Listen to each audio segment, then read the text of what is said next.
Et puis toujours au sujet de ces résultats, la gauche où on limite la casse, 5 régions pour le Parti socialiste qui résiste bien finalement, Julien. En fait, je crois que si on peut résumer tout ce qui a été dit sur ce plateau depuis ce matin, c'est que tout le monde sort vainqueur et tout le monde sort perdant de ce scrutin, puisque le FN a battu son record de voix mais n'a aucune région. La droite a pu récupérer la majorité mais grâce à la gauche. Et enfin la gauche, eh bien, son grand exploit c'est d'avoir survécu. C'est son essentiellement principal fait d'armes à gauche. On sait avoir le triomphe modeste puisque Manuel Valls a rapidement réagi, le Premier ministre qui était resté silencieux lors du premier tour et qui cette fois a fini par prendre la parole. Alors il se réjouit de la défaite du Front National, mais il n'oublie pas le score, il se réjouit donc de la défaite du FN, mais il n'oublie pas le score du premier tour où il les avait obtenus plus de 30%. Regardez cette intervention de Manuel Valls, il s'est exprimé très rapidement après l'annonce des résultats. Aucun soulagement, aucun triomphalisme, aucun message de victoire. Le danger de l'extrême droite n'est pas écarté. Loin de là. Je n'oublie pas les résultats du premier tour et des élections passées. Et je mesure la responsabilité qui est la mienne, la nôtre, celle de mon gouvernement sous l'autorité du président de la République. Tout cela nous oblige à entendre davantage les Français, à agir sans relâche, plus vite, pour obtenir plus de résultats.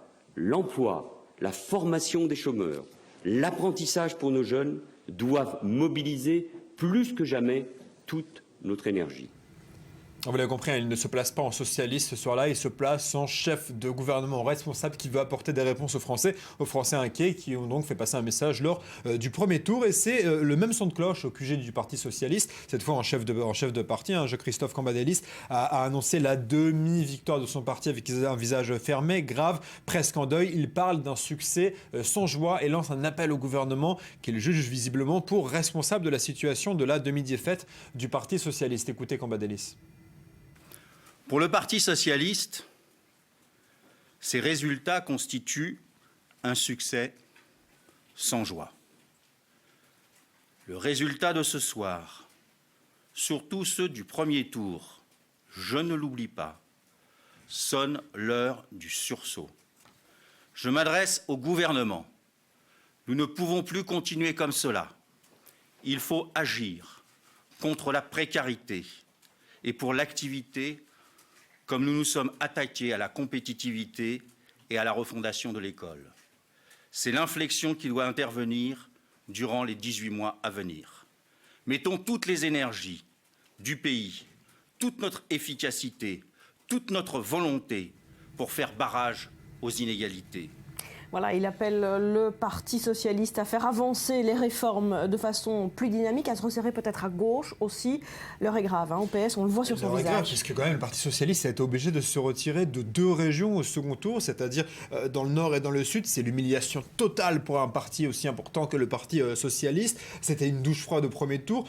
Ils perdent plus de la moitié des régions qu'ils contrôlaient. Je vous rappelle que jusqu'à présent, le Parti socialiste contrôlait la quasi-totalité des régions. Et enfin, ils perdent surtout la très symbolique Île-de-France, c'est la capitale. Ils avaient tout de même envoyé le président de l'Assemblée nationale, c'est l'équivalent, si vous voulez, d'un ministre. C'est envoyer une figure de premier plan à une élection locale en se disant il va y arriver, c'est tout le monde le connaît, c'est le président de l'Assemblée nationale. Il perd et du coup, Barthelone est obligé de remettre en jeu son siège de président à l'Assemblée nationale. Écoutez, c'est très bref, cette déclaration qu'il a fait hier soir. Quant à moi, demain matin, comme je m'y suis engagé dès le début de la campagne, je remettrai mon mandat de président de l'Assemblée nationale à la disposition de Bruno Le Roux, président du groupe socialiste. Il déterminera si les députés socialistes, dont ma légitimité est issue, souhaitent ou non que je poursuive la responsabilité qu'ils m'ont confiée. Je vous remercie les uns et les autres.